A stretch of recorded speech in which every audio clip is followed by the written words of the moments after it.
still, my soul.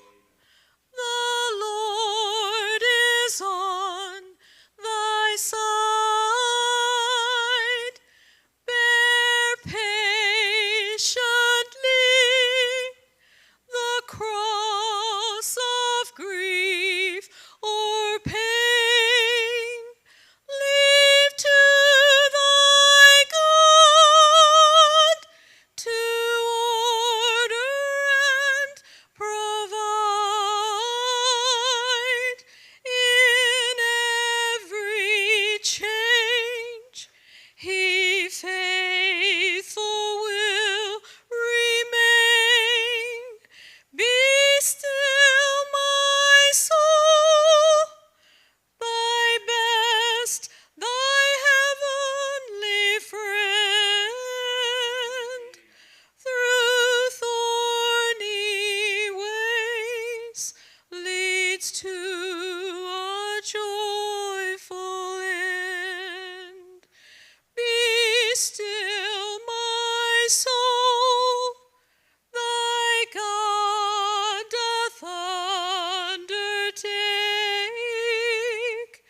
to guide the future as he has the past. Thy hope, thy confidence, let nothing shake. All now mysterious shall be bright at last.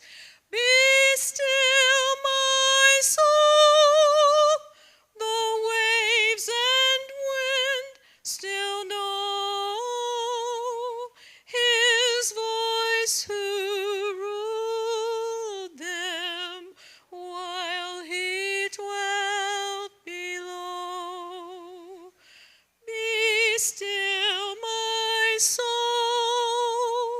the hour is hastening on, when we shall be forever with the Lord, when disappointments, grief, and fear are gone.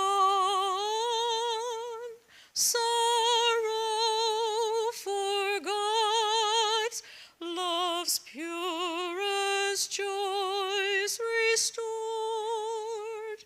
Be still, my soul, when change and tears are past,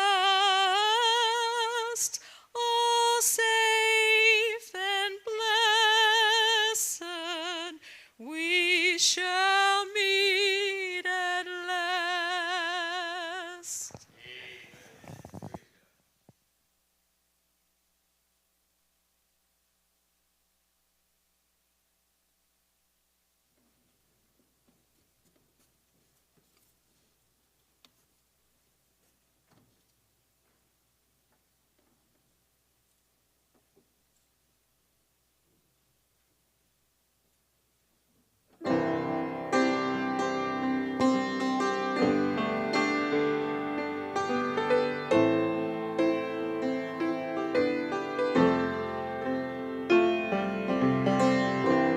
Another sleepless night, still picking up all the pieces. Yeah, I'm in pieces. I bowed my head and prayed and said, God, I don't know what to do anymore. He said, say no more. Give me all your broken pieces, and I will make you whole again.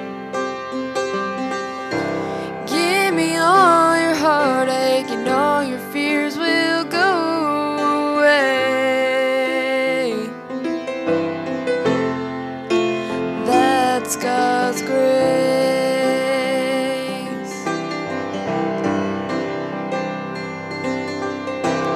never felt so good.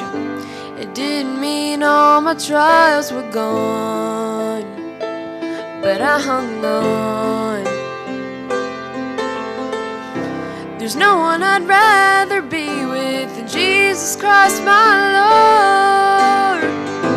I'll never forget the day when He said these words: give me all your broken pieces, and I will make you whole again.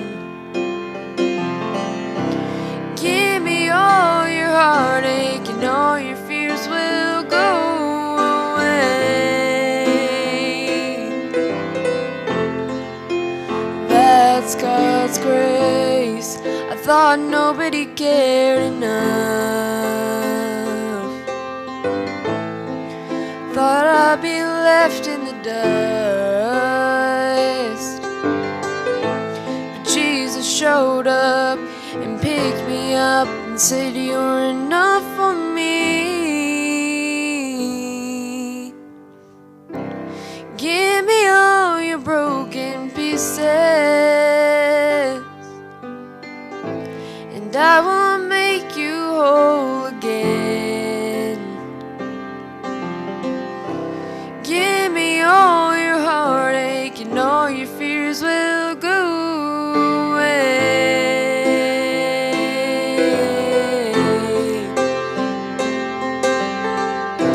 Give me all your broken pieces, and I will make you whole again. Give me all your heartache, and all your fears will go away.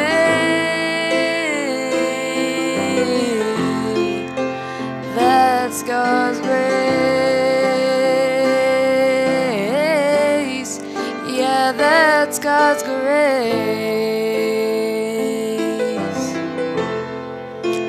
That's God's grace.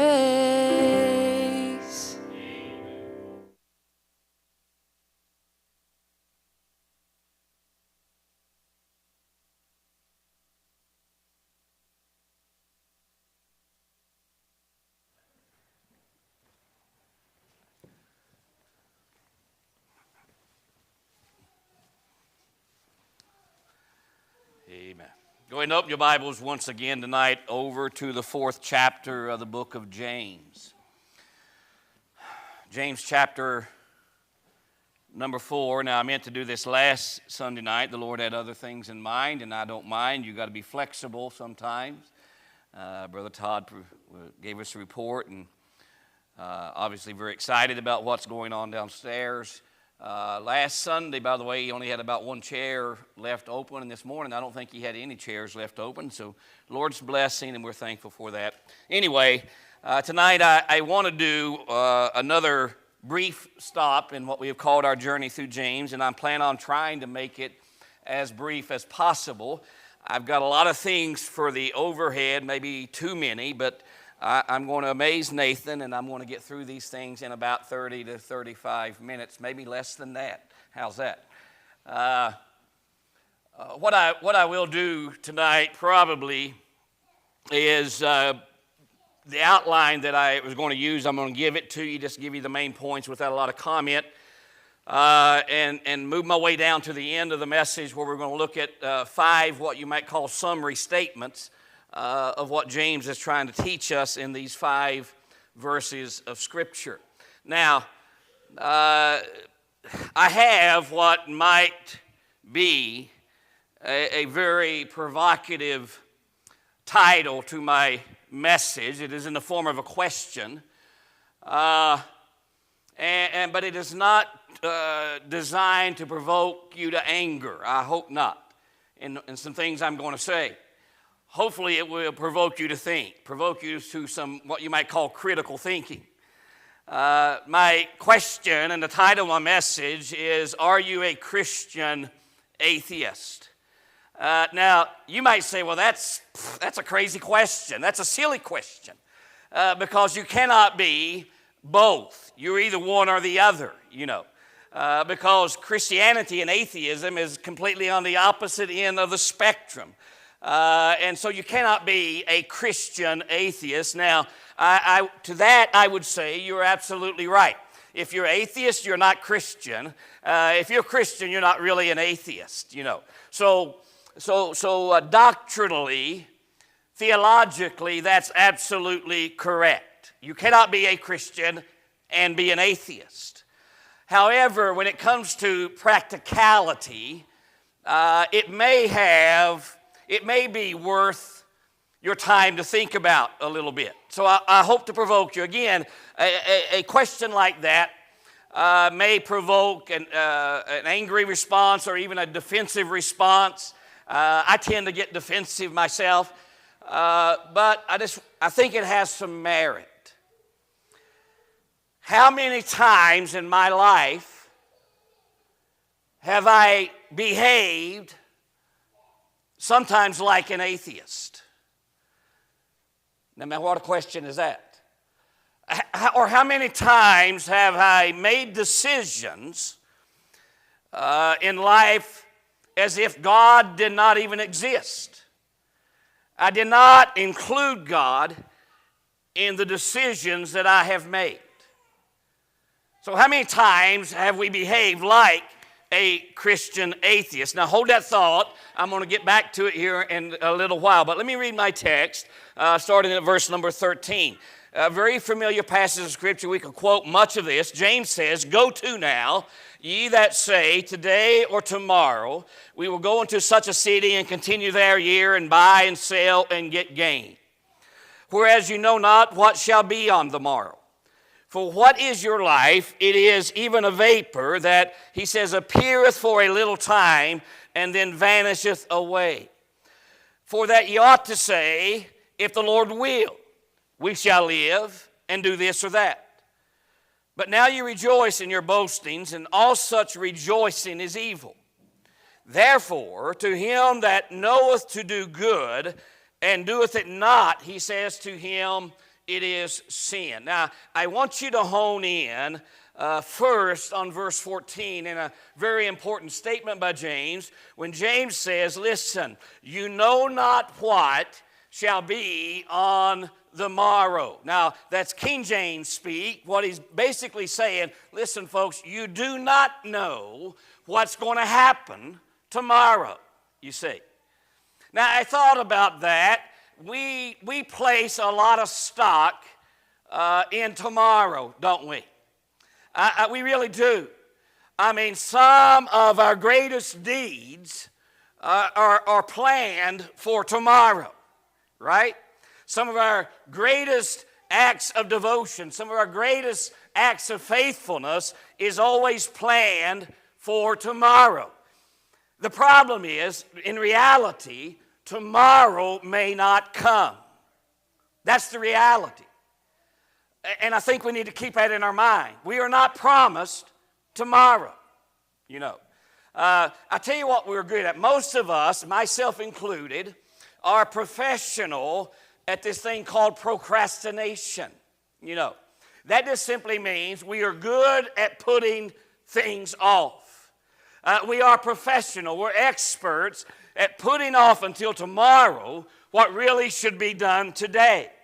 I've quoted this little poem to you many times, but someone wrote, "Procrastination is my sin. It brings me naught but sorrow. I know I should quit it. In fact, I will. Tomorrow," you know.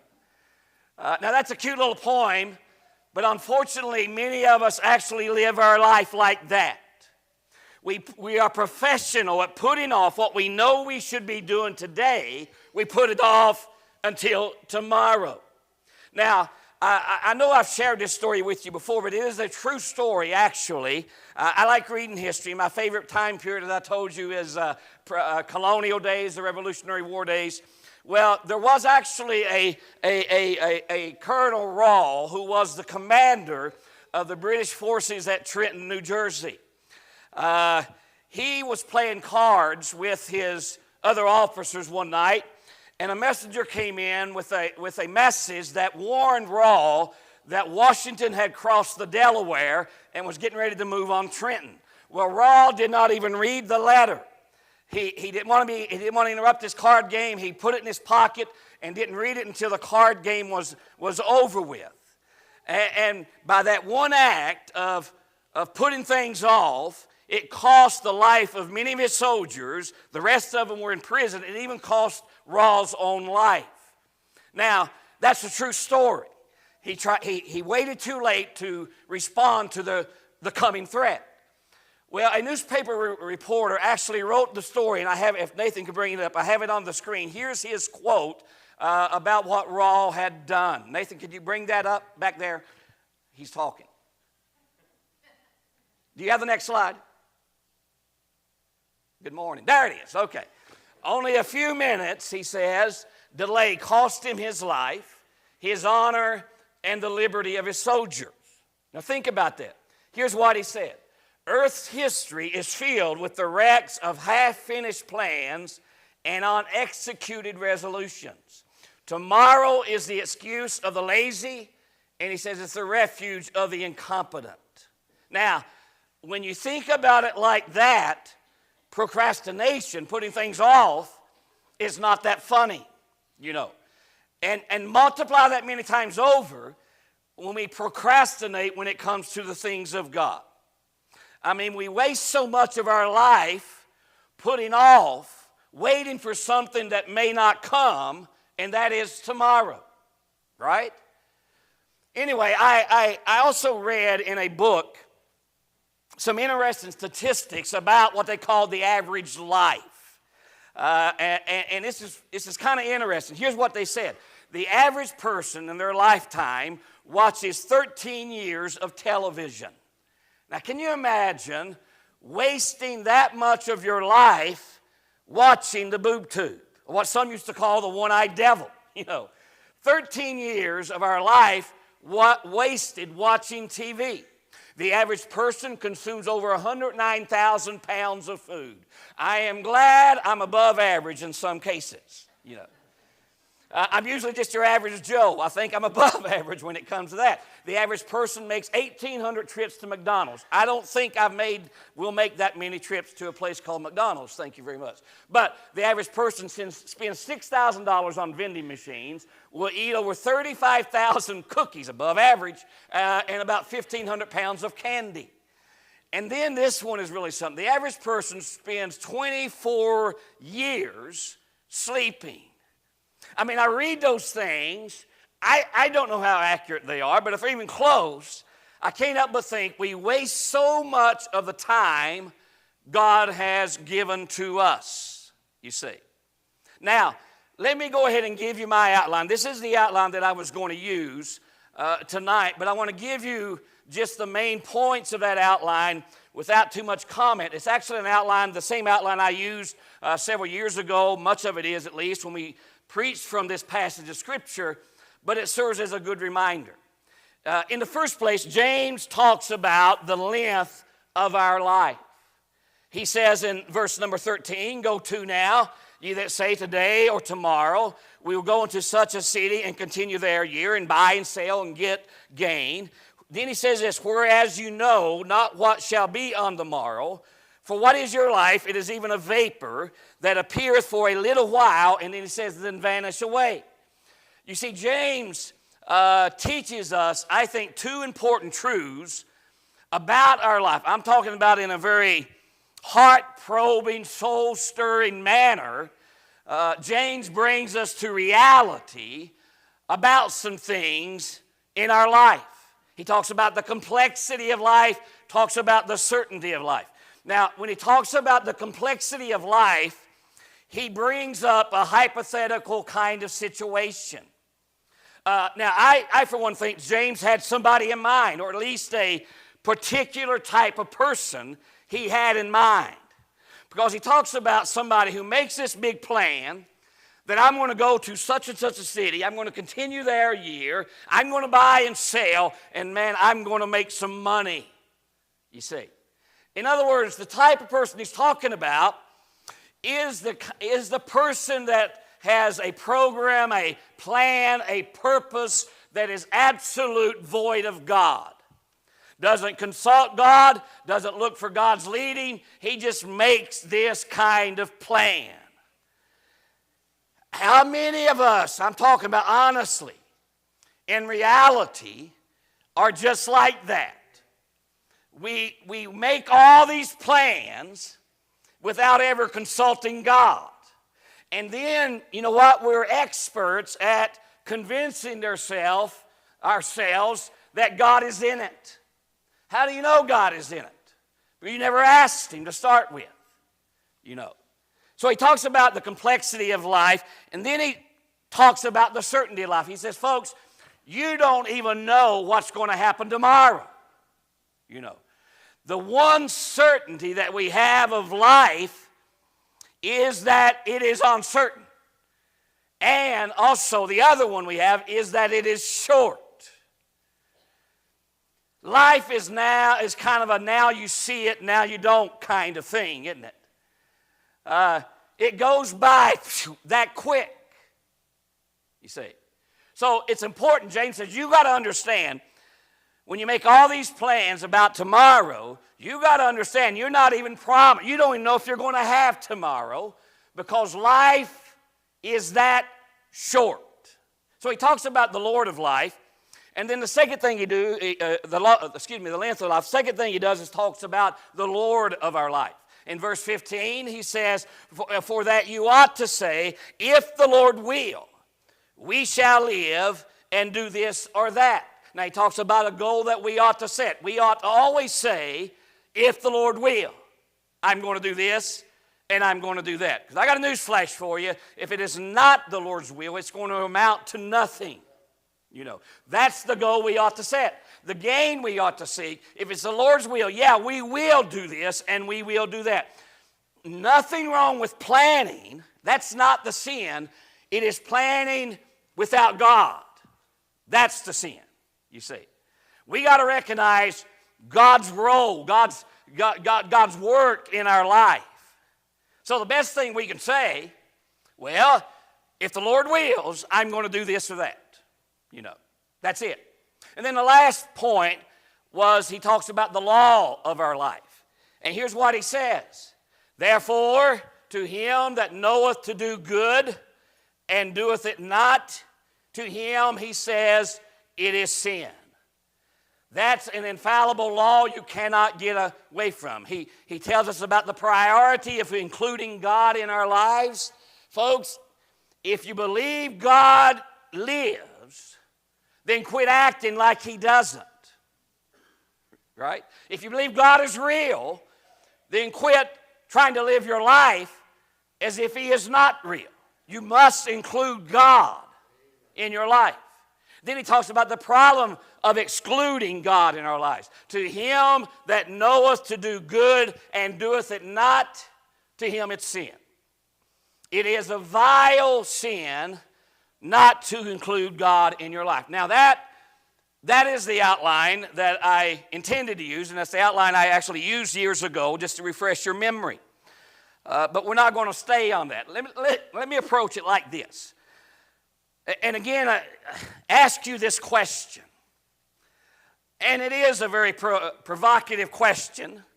Again, not to provoke any kind of anger, but to provoke some critical thinking. And really examine yourself.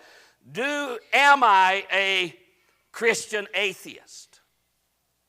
Do I live my life? Do I believe that God is real? And yet many times, honestly, I conduct myself as if He is not real. You see.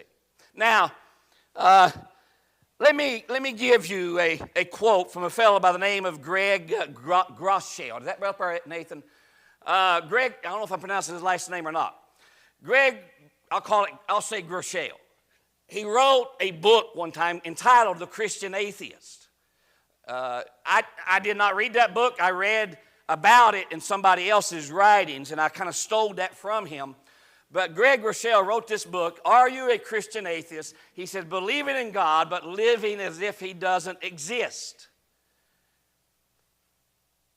How many of us do that? Now, here's what he said. Let me give you the quote on the next slide. He said, my name is Greg Groeschel, and I'm a Christian atheist. He said, for as long as I can remember, I've believed in God, but I haven't always lived like He exists. He went on to say, you may think it's odd for a pastor to struggle with living like there is no God. However, in my corner of the world, Christian atheism is a fast-spreading spiritual pandemic, which can poison, sicken, and even kill eternally. He says, yet Christian atheism is extremely difficult to recognize, especially by those who are infected. Now, I read that quote, and I said, you know, that's kind of what James is talking about. Is it possible to believe in God and yet act like an atheist? To believe in God and yet live like He doesn't really exist? I had to think about that a lot. Let me ask you a question. Which is worse, being an outright atheist or being a Christian who acts like an atheist? I put Psalm 14:1 up there. The fool has said in his heart, there is no God. I got to tell you something, folks. There is no greater fool than somebody who lives on God's green earth, breathes God's good air, and then to have the audacity to proclaim God is not real. God does not exist. That is the epitome of foolishness. But think about it. Is it any more or any less foolish to say, yeah, God is real, but then live like He's not? Or God exists, but don't include Him in any of your plans or in your dreams? I'm going to tell you that, to me, is a very foolish person. Wouldn't you say? That's what makes this so convicting to me personally, because I can't tell you how many times I made all these elaborate plans and I didn't include God in them. That's a foolish person. Sure is. You see, here's the thing. We cannot see the future. Now, I'm sure if we could see the future, we'd have done a lot of things differently, wouldn't we? I mean, if I could have seen the future, I probably wouldn't have bought those 2 Dodge trucks I used to own or those 2 Ford trucks I used to own. I wouldn't have bought them. Yeah. Now, I'm kidding. No, I'm serious. I wouldn't have bought them. But we cannot see the future. Now, there's people that claim they can, claim they have a unique gift, they have a talent, and for a certain price, they'll tell you your future. They're charlatans. They're liars. They're professional con people. They are. Now, you can be foolish enough to pay them your money if you want to, but you'll know no more when they're finished than you did when they began. We cannot know the future. There's only one that knows the future, and that is God. And listen to me, the reason He knows the future is He holds the future. Isn't that glorious? I'll be honest with you, sometimes as a pastor, I wish I could see into the future. I'd be a better advisor to some people. I'd say, listen, don't marry that knothead, because in 10 years you're going to have 3 kids and he's going to abandon you. Or don't buy that car, it's a lemon. I just bought a lemon. I'm trying to get rid of it now. Or don't go into business with that person, they'll bankrupt you. I could be a better advisor. But you understand, nobody knows the future except the one who holds the future. Now, let me give you a couple examples. I think I have these on the screen if you go to the next one. In 1899, Charles Duell, who was the commissioner of the U.S. Patent Office, he's supposedly the expert. Don't we have a lot of expert bureaucrats in Washington? Well, Duell said this: everything that can be invented has been invented. Said that in 1899. He was the expert. He said, you know what? After the so-called Industrial Revolution, man, and invented all these things, everything that can be invented has been invented. Duell didn't know what he's talking about.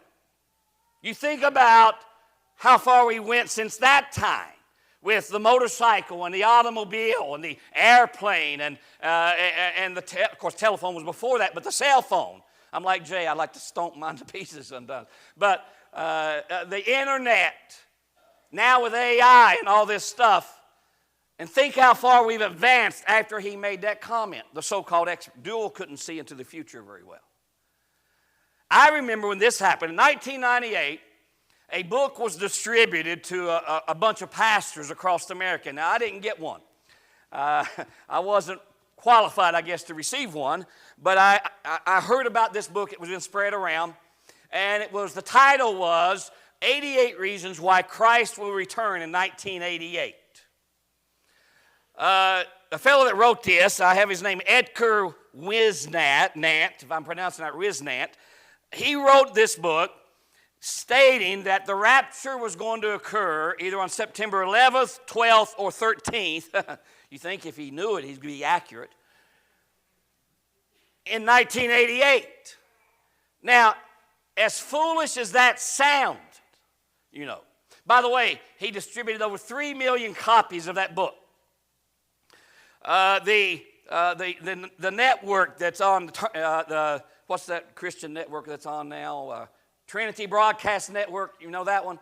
They claim to have special insight, special leading of the Holy Spirit. They went nuts over that book. I remember watching their programs. They actually paused their regular broadcasting, put on these videos instructing unsaved people what to do when their loved ones suddenly disappeared.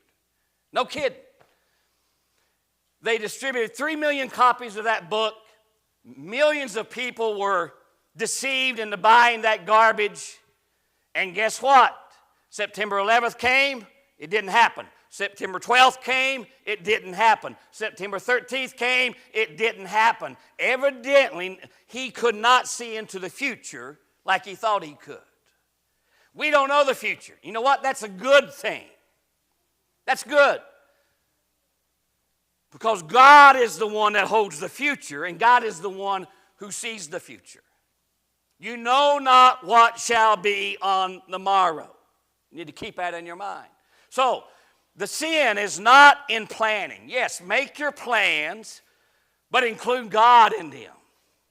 And ask for the leadership of God. That's really what James is teaching. Now, I said I was going to be short. Let me give you 5 summary statements, if I can, from these 5 verses of what James is really teaching us.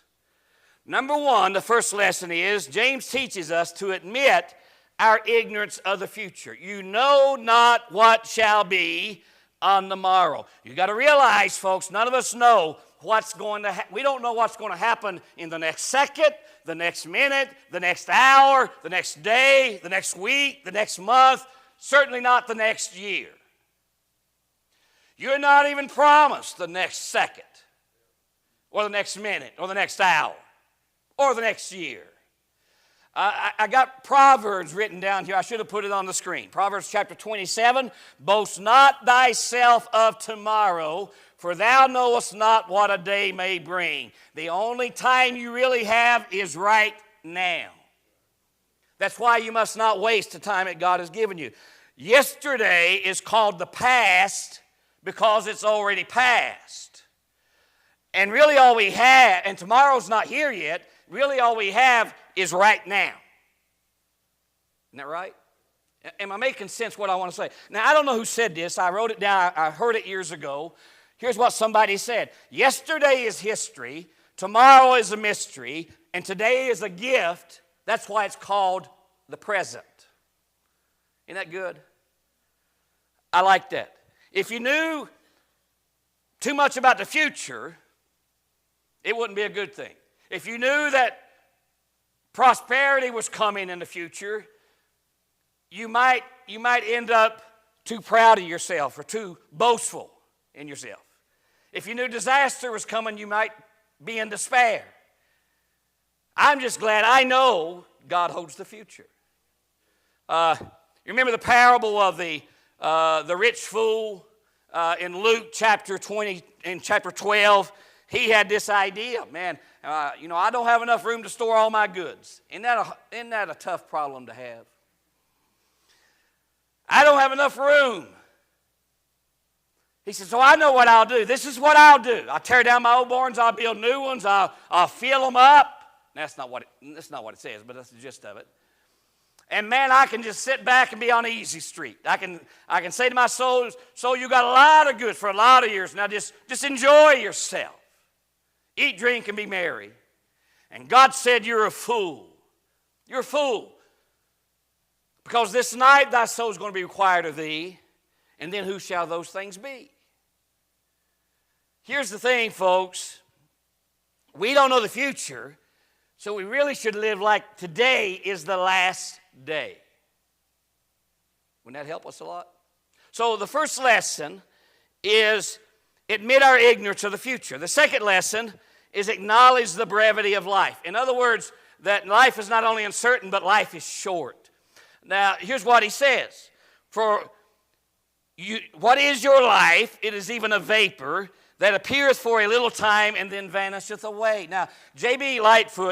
Phillips, did a paraphrase of the New Testament, and he worded this verse like this. He said, you are like a puff of smoke that's visible for a little while and then dissolve into thin air.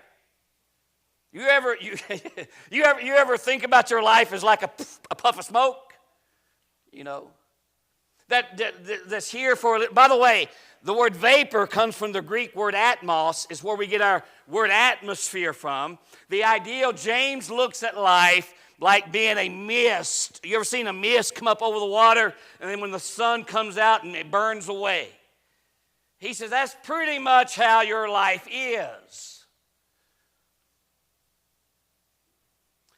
It feels like about 2 months ago, I married my high school sweetheart.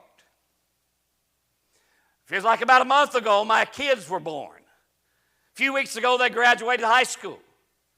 A couple weeks ago, I became pastor at Faith Baptist Church, and it's been almost, 14 years? Life is kind of a now you see it, now you don't kind of thing, as I said. You're just here for a little while. You're like a vapor. You're like a mist. Even if you live 100 years, you'll look back over your life and say, man, it was gone that quickly. You better just acknowledge, folks, the brevity of life. John Blanchard, he said this, the moment a man is born, he begins to die. Now, how about that? How about that? The moment a man is born and begins to die, death can come at any time, by design, by disease, by disaster, or decay. I'm decaying. Man is not here to stay, he's here to go. It's that quick, folks. Now, the Bible tells us that time and time again. It should not be a surprise. But especially in the Psalms. I jotted some of these Psalms down. I should have put them on the screen also, but I didn't do it. But listen to what the psalmist said about our life. Behold, thou hast made my days as a handbreadth. That small. Psalm 78:39. For he remembered that they are but flesh, a wind that passeth away and cometh not again. Pretty quick. Psalm 89, remember how short my time is. Psalm 90, the days of our years are 60 years and 10, and by reason of strength to be 80 years. The lesson is, folks, life is uncertain, but life is short. We like to number our time here in years, don't we? God says, the psalmist says, teach us to number our days. It's that quick. So, admit our ignorance about the future. That's the first lesson. Second lesson is to acknowledge the brevity of life. Third lesson is to align ourselves then with God's will. Again, in verse 15, for that you ought to say, if the Lord will, we shall live and do this or that. I'll tell you what I thought about. James did not believe in individual independence. He believed in total dependence on God. You know what blesses my heart? God is active in my life. It astounds me when I look back over my life and I see how God worked. You know, it's thrilling. It is so foolish then to leave God out of your plans. It is a foolish thing. David said this, my times are in thy hand. That's the way we ought to see it. The old Puritans, when they would write letters, maybe this is how we ought to be. When they would write letters to one another, they would end it with the letters DV. Deo Velante, which simply meant as God wills. So everything they'd write, they put DV, as God wills. You need to be more concerned with aligning yourself with God's will in your life. The greatest goal I can have as a child of God is to discover God's will and be in God's will. That's it. So, admit our ignorance of the future, acknowledge the brevity of life, align ourselves with God's will. Lesson number 4, avoid arrogance. For heaven's sakes, avoid arrogance. Verse 16 says, but now you rejoice in your boastings, and all such rejoicing is evil. Don't be too proud of all that you have accomplished in your life. Don't be too stuck on yourself. I've said this before, if you're too stuck on yourself, you're the only one that is. Right? You have nothing. Listen, you are what you are by the grace of God. Don't be too proud. You have nothing that God has not given to you. Every good gift, every perfect gift is from above, and it cometh down. I like that. From the Father of lights, with whom there's no variableness, no shadow of turning. Don't be arrogant. Avoid arrogance in your life, you see. And then the last lesson is simply to act in obedience. Therefore, to him that knoweth to do good and doeth it not, to him it is sin. Now, that's really the point James has been driving throughout this book. Don't just say you're a Christian. Be a Christian. Anybody can say they're one, but you got to act like and live like one. Am I making sense? So, don't act like a Christian atheist. Don't try to say you believe in God on the one hand and then make your plans as if He doesn't exist. That's a Christian atheist. And if I ask myself that question, I got to admit that there's been many times I've been guilty of that very thing. I believe in God, but then I try to live and plan like He doesn't exist. That's a Christian atheist. Now, how to close this thing out? How many of you remember what Proverbs chapter 3, verse 5 and 6 says? Stick your hands up. You remember that? Say it with me.